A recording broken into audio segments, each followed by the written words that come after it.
Well, today's episodes we're gonna make one change in here. Originally, I was going to review WrestlePro Alaska, which I was kind of interesting, but however, I could not pass up the opportunity to see Stardom's one of their recent events from this past weekend on the 24th, to be exact, of this month of April, which they go to Kyoto into that infamous Gladstein building that we all know. So that is going to be part of the review. We even got day 5 of the All Japan Pro Wrestling Champion Carnival. We also going to do Major League Wrestling with Intimidation Games, NXT UK, and of course Impact Wrestling. So let's get ready for another episode of Deleted Wrestle Zone.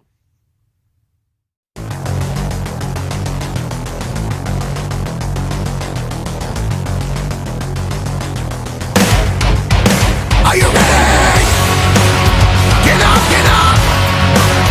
Get up, get up! Get up, get up!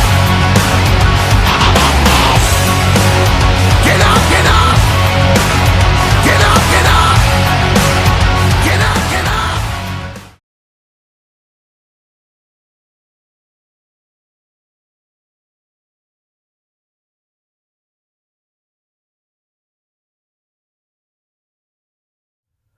Welcome everybody to Deleted Wrestle Zone. All things that is pro wrestling with AEW, NXT, New Japan Pro Wrestling, Impact Wrestling, the National Wrestling Alliance, various promotions, wrestlers, matches, and championships. I am your host, J Rod here. So let's begin with day 5 of Champion Carnival by All Japan Pro Wrestling. Now the first 3 matches are none of the Champion Carnival matches. So here's what we have. First match, we got Ryu Inoue teaming up with Izanagi, taking on the members of Evolution, Tan, Tamura, and Hikaru Sato. Now, factor in this match, Ryu Inoue, he is the young boy of this particular match. So basically, he is mostly the weakest link of the group, of this tag team. So, most likely, we will see someone applying the infamous Boston Crab on him. As you know, much like the Young Boys, they're limited of what they are meant to use in the ring, like techniques, whatever they're going to do. So Inoue is no exception. But however, it was Dan Tamura who applied that move onto him that allowed him to pick up a very interesting win with the submission.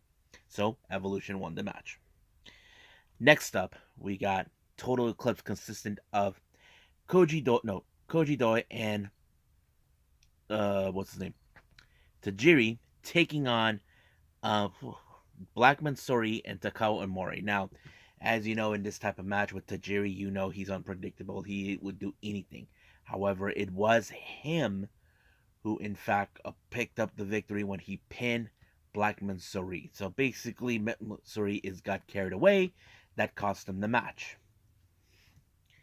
Next up, we got Next Realm, consistent of course, Azuki Aoyagi, Rising Hayato, and Kento Miyahara, taking on Total Eclipse, Kodoko Omori, Yosuke Kodama, and Jake Lee. Now, as you know, these two teams really are at war with each other on various occasions.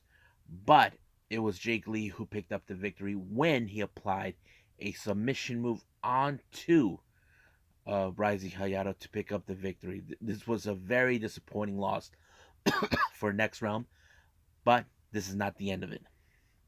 Now let's go to our 4 matches involving the Champion Carnival. Let's start with the match with Block A.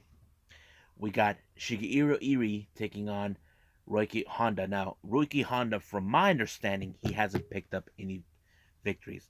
Shigeru, in this time, he had 2 points, but he did pick up a very strong victory when he pulled a power move onto Honda to pick up a victory, and now he gained 4 points. So basically, I don't know how far he will be along, but it's only a matter of time till we get to close to the end.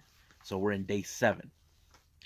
Now our next match is from Block B. We have Yuma Aoyogi taking on the veteran Yoshitatsu. As you know, Yoshitatsu is well known in the game. If you guys remember him, Yoshitatsu is that one guy from he showed up in AEW, but he has been with many promotions over the years in Japan, but he's been with All Japan. But it was a very impressive match. But it was Yuma Oyagi who walked out as a victory with an amazing pinfall onto Yoshitatsu. Next match is Block A. We have Shotaro Ashino versus Shuji Ishikawa. A very interesting match on this one to put out because these two are more of the big powerhouses in the group. But I was impressed with Ishikawa, how he took out the young wrestler powerhouse, how he was able to overcome it. He pulled a very interesting pinfall to pick up the match. Now, in our final match, we got Kuma Arashi and Suwama in the Block B. Now, Arashi, he is one of the big individuals. You know he's big, he's strong, but he's facing against a veteran. He who's been himself a Triple Crown champion. That he knows exactly. Now, if he knows he can pin Suwama, that could elevate him more into the title picture. But, however, with Suwama, he is a veteran. Excuse me. But it was Suwama who picked up a good victory when he took him out. 1, 2, 3. It is over. So I have to say, seeing this was pretty good. However, we don't know how far they need to go in the Champion Carnival. I still need to review 6 and 7, day 6 and 7 to be exact. But I may do that the following day. Hopefully that's the case. But right now, let's move on with Stardom.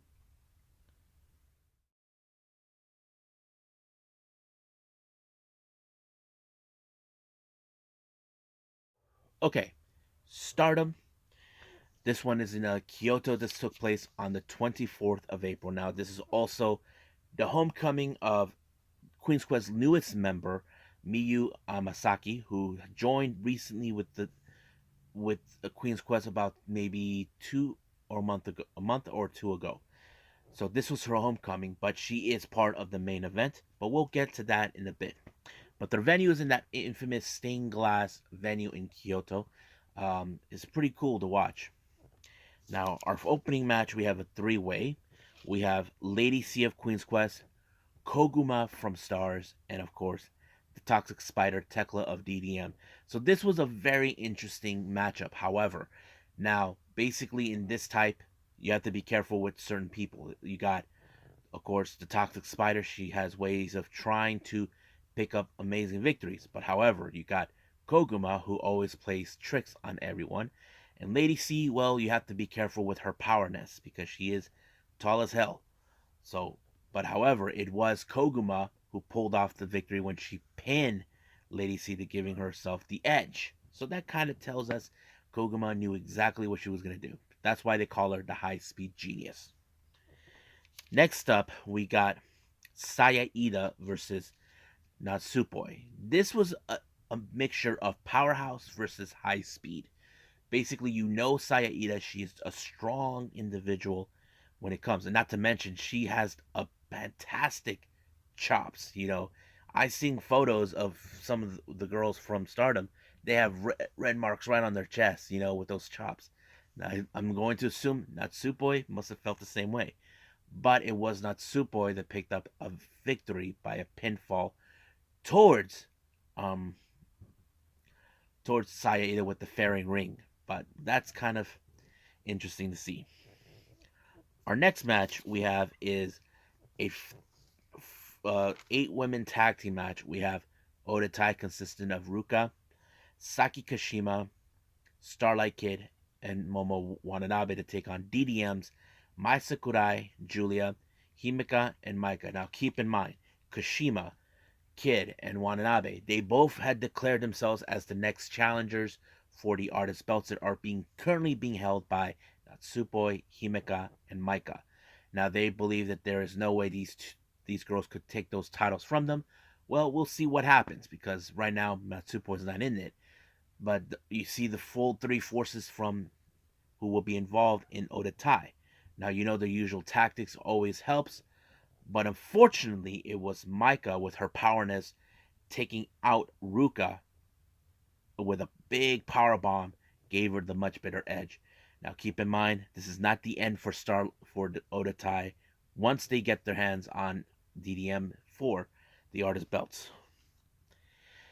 Next up, we got stars consistent of Momo Kogo, Azuki, and Mayu Iwatani to take on God's Eye, consistent of Ami Suri, Mirai, and Suri. Now, this is a very interesting matchup. As you know, God's Eye has been making proving themselves now that they are the strongest faction in Stardom, trying to overthrow the strongness and dominance of what DDM has been. So that is one of the things that we can talk about. However, each of the members of God's Eye are strong, but however, there are certain aspects with each member of Stars how it works. But fortunately, it was Momo Kogo who suffered in the hands of Mirai with a powerful submission, giving her the much better edge, and of course, giving God's Eye a W.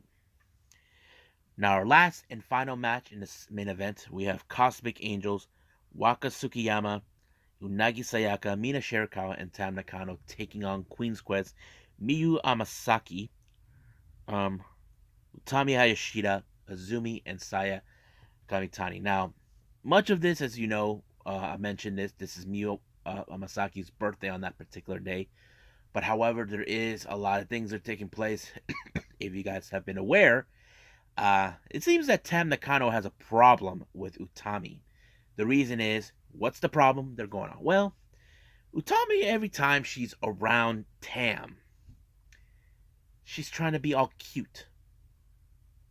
Now, you can say, what's wrong with that? Well, the truth to be told, that's Tam Nakano's shticks, but somehow Utami decided to play this little mind game. There was that one moment in the match where Tam set on her and be all cute. And then, of course, you got the same thing with Utami, who put her knee onto Tam, doing the same thing. But I thought it was very interesting. But in this particular match, I can tell you guys, there's been a lot of improvement, including Rossi Ogawa, who mentioned this on Twitter, that he has been impressed with Waka Tsukiyama. Now, this match could have been in Cosmic Angel's favor. However, it didn't end well for Waka because it ended up in a 4-on-1 scenario, but it was Miyu Amasaki who picked up the victory, making this a very good victory. But the added bonus in this match was the fact it was, as you know, Amasaki just turned 20 years old. So that means her birthday was on that very particular day. So happy birthday. So I have to say, this is one of the best performances that Waka Tsukiyama. It's only a matter of time until she picks up her win, her first win. We do know that her next match will be again in a three-way on Saturday, Japanese time, against Ami Sourei of God's Eye, and of course her old friend, now enemy, Maya Sakurai. I hope she wins and pulls off a pinfall on Sakurai. That's what I want to see. But on friendly reminder for everybody, if you guys have been aware of this, this is not part of the news announcement. I have nothing to report on this. Report on it on anything whatsoever at the end of this episode.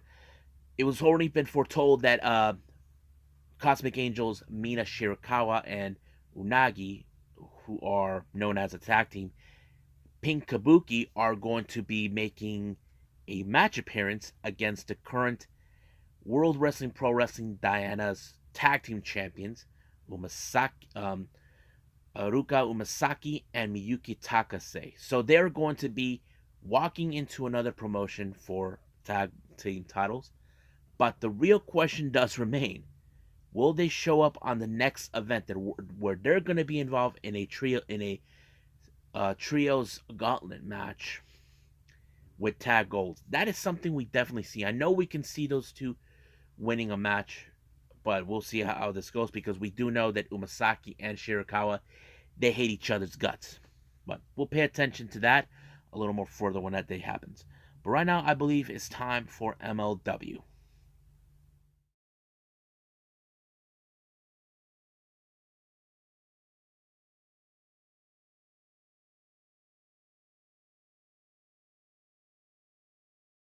Okay, so right now we got Major League Wrestling with Intimidation Games 2022. Now, the announcers were doing their, of course, their usual opener. All of a sudden, they were interrupted by none other than Alex Kane and Mr. Thomas. The reasons they decided to interrupt was the fact is right now the continuing saga against Alex Kane and Calvin Tankman continues. Now, as you know, Alex Kane has been very happy that he thinks that he got everything out of his way. But right now, the one thing that he feels that he wants, that he feels is more deserving for him is, in fact, the MLW World Tag Team titles that which Calvin Techman and the judge EJ Iduka obtained against 5150. Now, there basically they felt that those titles are rightfully belong to them because they look better on them. So basically, this is what they want. Later on, they showed them that they were talking about they want better competition. However, they couldn't pass up the opportunity to get in the face of Alex Kane. And once again, Alex Kane believes that those titles are rightfully his.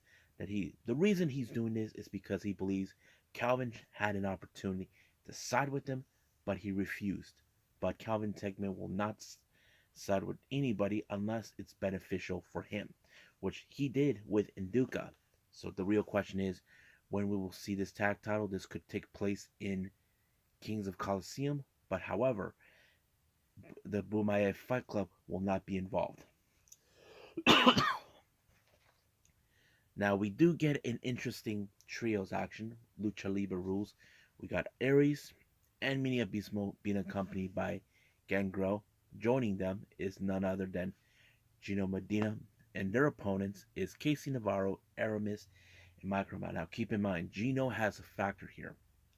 Microman and Aramis. Now, Microman, about a month or so ago, embarrassed him badly. And now he took his frustrations out on Aramis, bleeded up. So the match was pretty good. Even Microman, as you know, he is a really fun, loving wrestler to enjoy. But however, it was Aramis who suffered in the hands of Gino Medina to give them the better edge. But however, Gino Medina decided to disrespect the culture of Lucha Libre by removing Aramis' mask. So that's pretty much what took place. And I'm sure Aramis will get payback for what he did. Now, our main event, as you know, is with Hammerstone putting his title on the line against two adversaries that he has faced. But both of them, well, one says he's the leader of Contra, one used to be in Contra. But he's well prepared, and even David Marquez actually interviewed it, and I thought he did a pretty good job interviewing.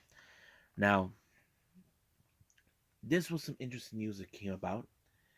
Some original members of the original lineup of the MLW roster are returning. We're talking about Joel and Jose Maximo, better known as the Maximos or Spanish announce team. So they'll be making their return to MLW. I'm excited for that. Now, Mads Kruger, as you know, believes that his time is now, sending his little propaganda that he is the true leader of now of what it is of Contra Unit. But we'll see what happens then. Now, recently, as you know, last week we saw Myron Reed was attacked by some masked man. So he doesn't know who it is or why. I mean, Myron Reed is not denying that he made a lot of enemies along his way, but he put out the bait for whoever did this. He said, "Whoever you are, I'm willing to put my title on the line." So basically, he's sending a direct message. So that is something we definitely got to pay attention to. Now, as you know, the fight between both 5150 and Von Erichs rages on, while Hernandez and Danny Limelight were enjoying themselves. Julius Smoke decided to break into the museum of wrestling, that something that has involved with the Von Erichs. Julius stole the title, the WWA or WWWA championship. I think that's what it is. I'm not sure. The one that the Von Erichs had in their promotion was stolen. It's a direct message to the Von Erichs. I don't know how the Von Erichs will respond. but they will fight to get their hands on them.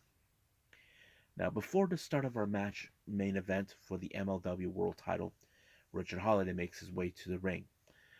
But of course, he's there to scout or whatever. But we have Max Kruger versus Jacob Fatu versus Alex Hammerstone. But however, before the start of the bell, Hammerstone took one thing out of account. He noticed Holiday being there. Now he knows he's not an idiot. In the way I see it, it tells us Holiday will do whatever it takes to get into his head, but he's not going to fall for it. So he beat his ass up. And then the match continued on when both Fatu and Kruger decided to attack him. I mean, the match was great. It was really interesting. I mean, there was some team ups between Jacob Fatu and Hammerstone. I think they felt Max Kruger is the most threatening person in the match, and I think that kind of fits. But of course, is every man for themselves. But they can coexist if Kruger gets in the way. But however, it was Holiday who tried to get involved, thinking that Hammerstone can lose the title, but it failed. But he picked up Kruger and 1, 2, 3 with the when he did a little sort of like a jackhammer, 1, 2, 3, it was over.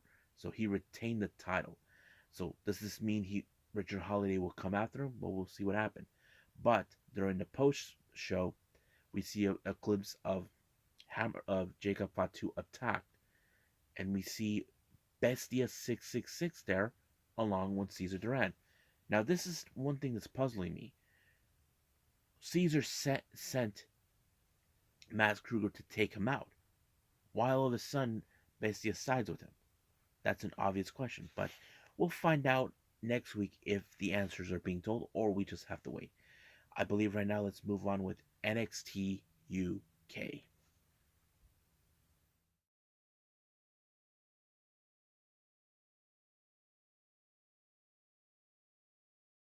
Okie dokie. So, NXT UK. It opened up, of course, with Symbiosis, completely with T-Bone and Primate, along with their manager and the sadist himself, Eddie Danis, taking on Mark Andrews and Wild Boar. Now, keep in mind, this feud dates back for almost a year and a half or so. Let me refresh everybody's memories. A year and a half ago, someone attacked Flash Morgan Webster and Mark Andrews. It turned out to be, of course, Primate and Wild Boar under the influence of Eddie Dennis. Now, however, there was a match between those two with Primate and Wild Boar against Morgan and Andrews, which they lost. Boar was kicked out. Now he comes back for revenge against Eddie Dennis and anybody else. But his main target is, of course, is Eddie Dennis. Last time, Wild Boar had no one by his side, but luckily his old pal, who he turned his back on, decided to help him, sided with him, and it was a good match.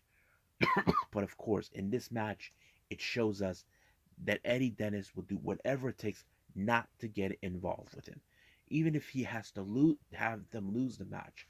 But however, none of his tricks used. But it was Mark Andrews, who won the match. I'm completely happy with it. However, the funny moment at post match is Wild Boar chasing Eddie Dennis, like running like a scalded dog, trying to run away from him. Now, at the moment he was running away, there was like a moment where Sid Scala was trying to do like an announcement.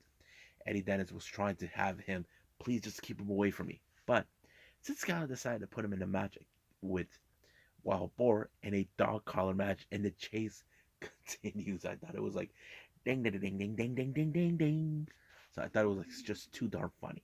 That was in my head when that happened, but it was great. Now, as you know what happened last week with the tag team titles in a 2 out of 3 fall match,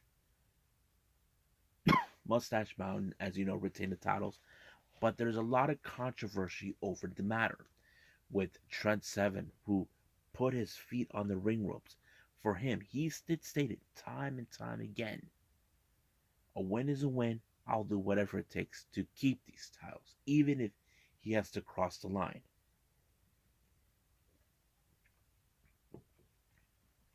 But the main question does remain.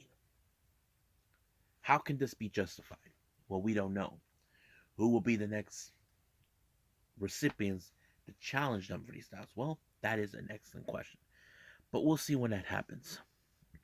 Now, as you know, Zaya Brookside has a new friend who's been helping her out win her matches because she's been on a losing streak for months. Her opponent is someone that, of course, Eliza Alexander won, and that is, of course, um, Angel Hayes. I thought this match was kind of really, was like, okay, you're picking up the leftovers of what Eliza Alexander did.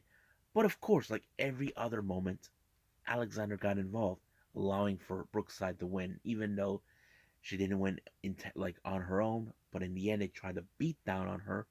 But luckily for Angel Hayes, she had an ally by her side, and that is the French hope Amel, trying to teach them a lesson.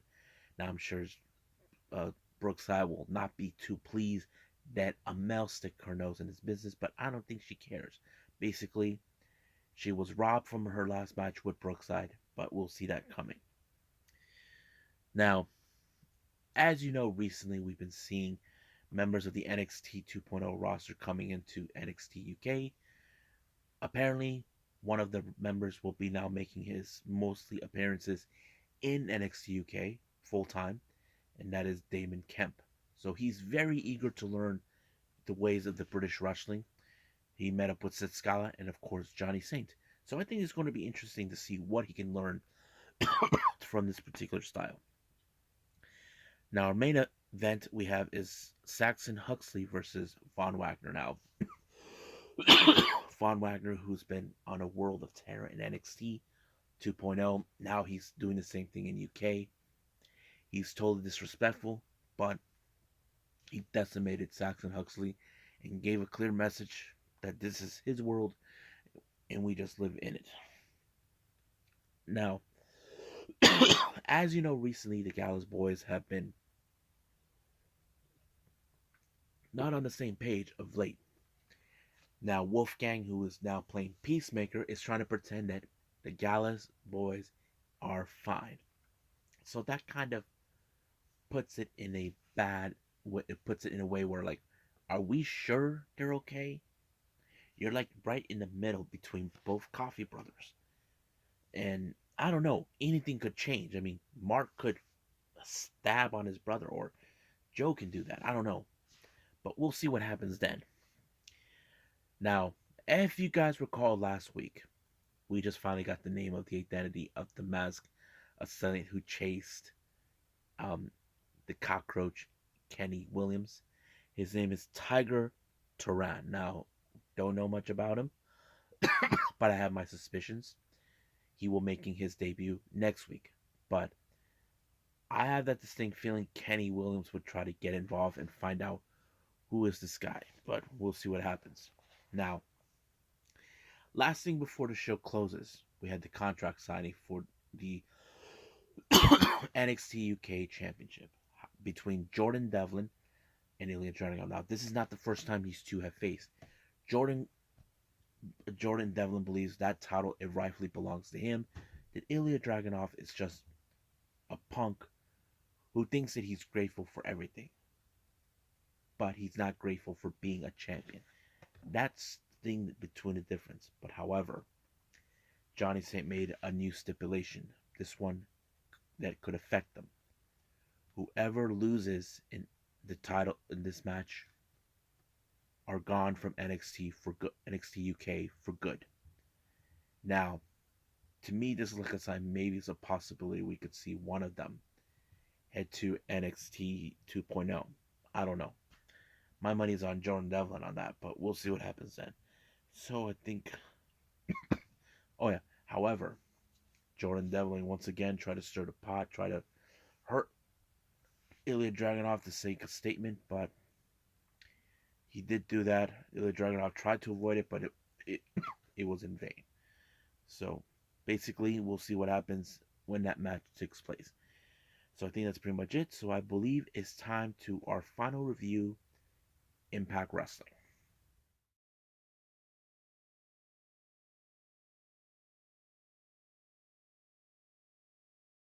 our last review is Impact Wrestling.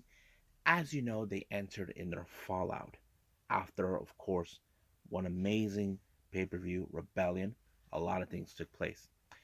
It opened up with Violent by Design coming out to give out the promo saying that they beat through everyone. No, that's not true. They only had to beat beat one team in particular, and that is Heath and Rhino. However, Heath and Rhino felt that they're the ones who should have been winning the matches. Felt that they have been long awaiting for a shot of the tag titles. So that kind of became a war. But another well known tag team decides to make their appearance, and that is, of course, Damn Boys, Jay and Mark Briscoe, the Briscoe brothers. Now, we all know the Briscoes' reputations held every tag team championship in various promotions. However, they never held the Impact tag titles. So, Violent by Design decided to put them in a match. Whoever gets their chance to win will challenge them for the tag titles. And that exactly, I think the match was pretty good between the Briscoes and between Heath and Rhino. And I thought it was very interesting. But it was Mark who pulled off the elbow to finish the job, allowing the Briscoes to win a shot of the Impact titles. And now it's been announced they're going to face them at Under Siege, and I'm very excited to see. Now, as I said, we enter the fallout. It appears that Moose is still dealing with the whole thing. Like, he treats it like this is a conspiracy. Josh Alexander had 6 months to prepare. Moose only had 5. I mean, it kind of feels like he felt like he was set up. Now, the truth to be told is this: the more didn't interfere in Moose what he was doing for 6 months. So basically, he was trying to say you were trying to prove you're a total badass, and which is true, he was. So what does he have to worry about? But he did state that there's going to be that he's going to have a rematch, but there's another implication. Whoever walks out in the main event as the Impact World Champion, there will be a match against for that title for a surprise opponent. Now, Moose, as you know, he's the kind of guy who doesn't care. He doesn't give an F about who it is. All he cares about is getting back what rightfully is his, the title. Now,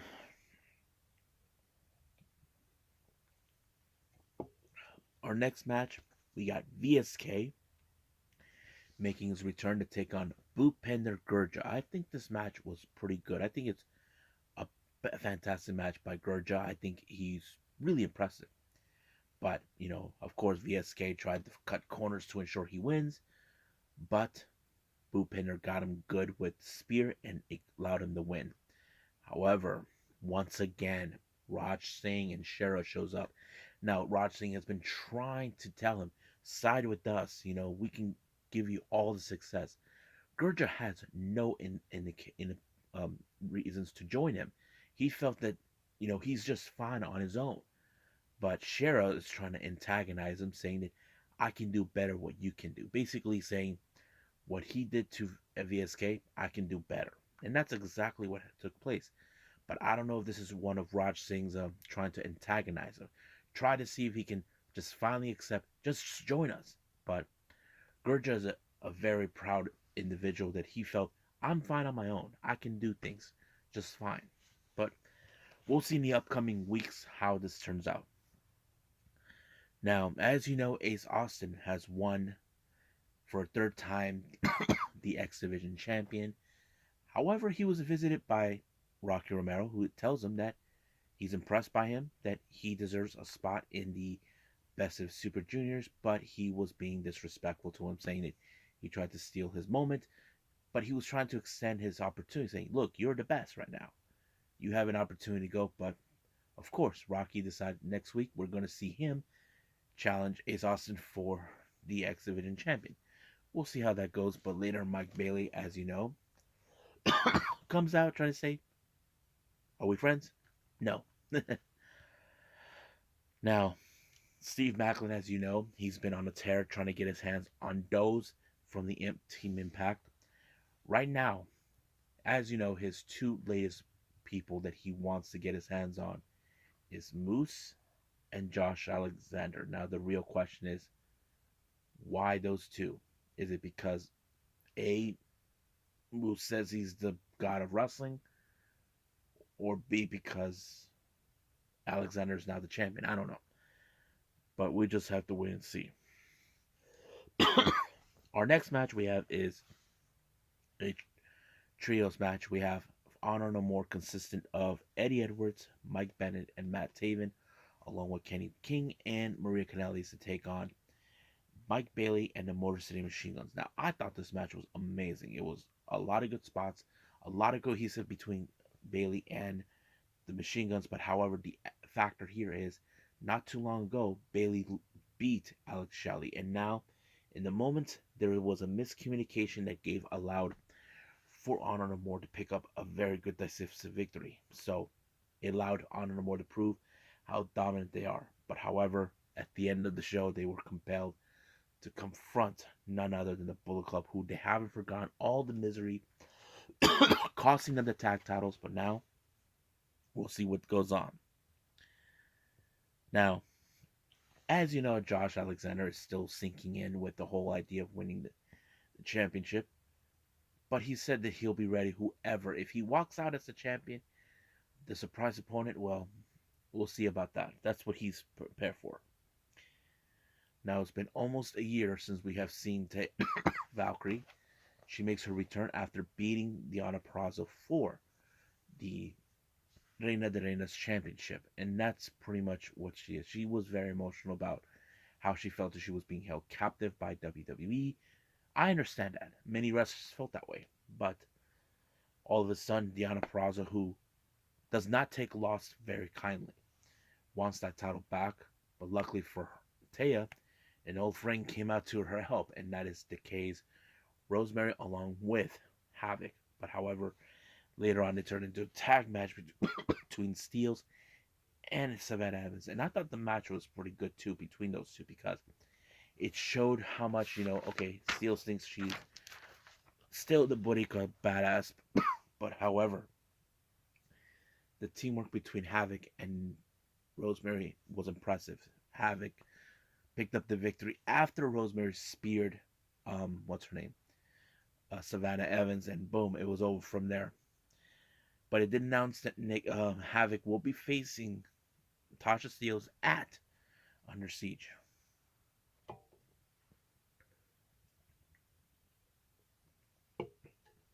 Now, as you know, the Influence have been very happy mood. They got rid of Caleb. They got rid of the inspiration. But however, don't ever set Spotlight because Giselle Shaw shows up saying Spotlight. Basically, she felt, why not? Basically, she's now antagonizing both the Influence, and next week she wants to get her hands on Tennille Dashwood. This is going to be one interesting matchup between those two. Now, if you guys remember, Vincent last week was trying to revive PCO, so basically he did, but he had a very interesting message towards Jonah. Now, he did declare Jonah that he's a monster for what he did. But, however, next week we're going to see the return of Monsters Ball between Jonah and PCO. I think this match is going to be good. Now, our main event, Moose versus Josh Alexander for the Impact World title, and I thought it was a very intensified match. Now, Moose will do whatever it takes to get his title back unless he keeps his emotions in check. But however, it did not go exactly in Moose's plan. Moose applied a power bomb, then the C4 spike. It was done right from there, retaining the title. But however, the night did not end it. We just saw the surprise opponent for Josh Alexander at Under Siege, and that is none other than the Stone Pimple himself, Tomohiro Ishii. I'm excited. This is going to be a slobber knocker of a match. Trust me, guys. I'm sure we're gonna see a hell of a match between those two, and I'm excited. I hope everybody who are watching will be excited. So I think that's pretty much it. I wasn't gonna plan to do this, but I'm gonna do it anyway because I love doing it. We're gonna do some news updates right now.